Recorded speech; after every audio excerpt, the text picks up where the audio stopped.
There are two kinds of people in this world.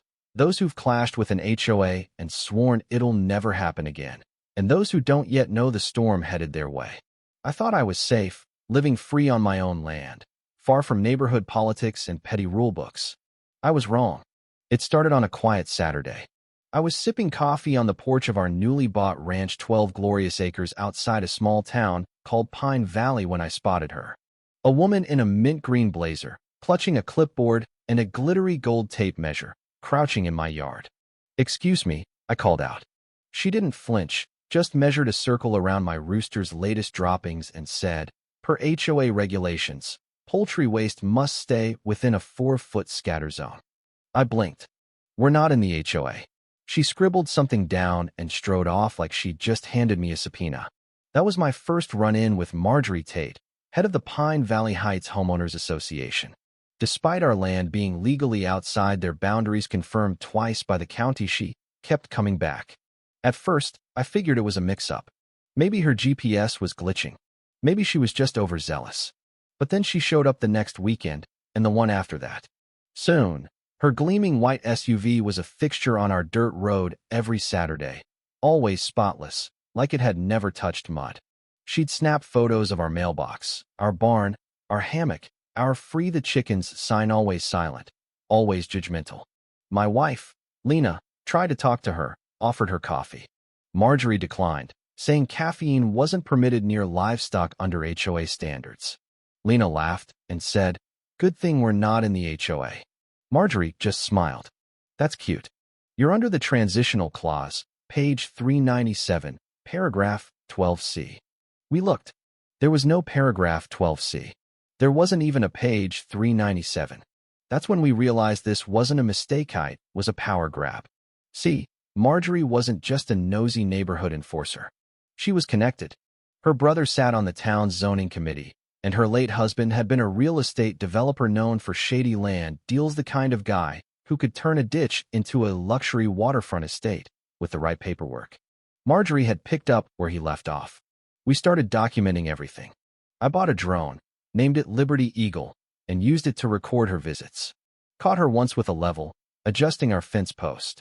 Lena, ever the artist, added a new yard decoration each week, a scarecrow giving the finger, a sign reading, "This property is not under surveillance, it's just judging you." But things escalated. One morning, we woke to a wooden sign hammered into our property line. "Welcome to Pine Valley HOA. Boundary begins here," hand-painted with glued-on daisies. Lena nearly choked on her toast. That was the last straw. I built a toll booth out of scrap wood and stuck it beside their sign. $1.25 to cross HOA Fantasyland. Marjorie didn't pay. She parked a quarter-mile away and marched in like she owned the place. Then the letters started. First, a polite notice suggesting we repaint our shed to neighborhood taupe. Our shed was blue, proud, and older than her bylaws. The next letter threatened reassessment. I contacted the county again. They confirmed our land was outside the HOA. But the HOA faxed back a revised map with our ranch penciled in marker. Then came the weird stuff. Late at night, I'd hear a low rumble, too deep for thunder, too regular to ignore. The goats refused to graze on the western side. Lena's solar lights started flickering. One day, she found a rusted metal cap sticking out of the ground near the edge of our field. It wasn't water. It wasn't sewage. It was industrial. We called Lena's Uncle Ray, a retired city planner with a true crime podcast and a whiskey bottle always nearby. He drove out, took one look at the pipe, and said, "That's a natural gas containment. If it's active, you're sitting on a gold mine." Suddenly, it clicked. Marjorie wasn't after our hedges or our chicken coop. She wanted our land. Beneath our ranch was a hidden gas reserve, likely discovered years ago by her husband, with permits denied back then.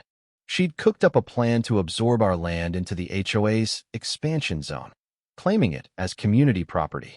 When that failed legally, she went rogue: harassment, fake signage, secret patrols. We needed to expose her. We set up motion sensor wildlife cams and a hidden doorbell camera aimed at the dig site.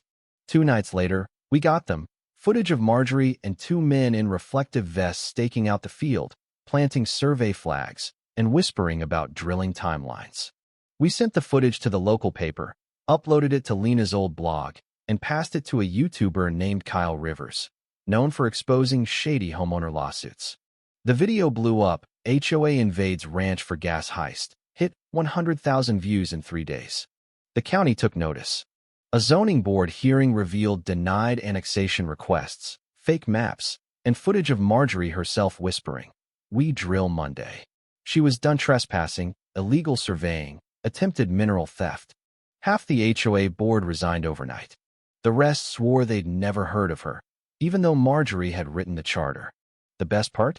Lena got a letter from the county official, no wax seal nonsense, inviting her to join the planning commission. "We need voices who've been through it," they said. As for me, I went back to fixing the fence. The goats still hate the scarecrow that looks like Marjorie. We hung a new sign right under the fake boundary marker. "Welcome to Pine Valley Ranch. 0 HOA. Surveillance level, petty. Yeah, we won for now.